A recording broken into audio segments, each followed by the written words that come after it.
en 2009. Claude Sarraute, décédé ce mardi 20 juin 2023, confiait dans Thé ou Café sur cette exigence bien particulière qu'elle avait pour ses funérailles. Une demande très spéciale.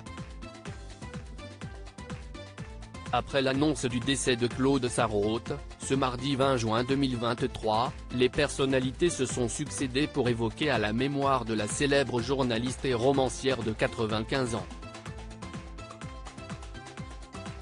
Laurent Ruquier, avec qui elle a longtemps collaboré dans On a tout essayé sur France 2 mais aussi à la radio dans Les Grosses Têtes et avant dans On va se gêner sur Europe 1, a d'ailleurs eu beaucoup de mal à cacher sa peine en évoquant son ami.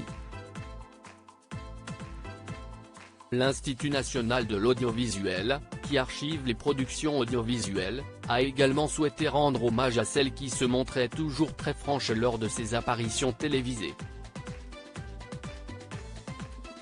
La demande très précise de Claude Sarraute pour ses funérailles ainsi, Lina a retrouvé un passage de l'émission Thé ou Café de France 2, datant de 2009. Âgé de 81 ans, à l'époque, Claude Sarraute se prêtait à l'exercice du fameux dos à dos avec l'animatrice Catherine Sellac. L'occasion pour l'ex-plume du Monde de se prêter à quelques confidences. Elle a notamment dévoilé la tenue dans laquelle elle aimerait être enterrée. Si la question peut être étonnante, elle ne cesse pas dérober pour y répondre, avec mon alliance. Mais aucune importance, affirmait la veuve de Jean-François Revel, qu'elle avait épousé en troisième noces.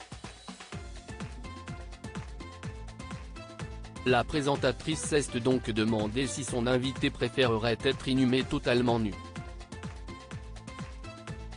Et Claude Sarraute de rétorquer avec la verve qu'on lui connaît, « Ah non, que les verrait quelque chose à manger avant d'arriver jusqu'à moi quand même ».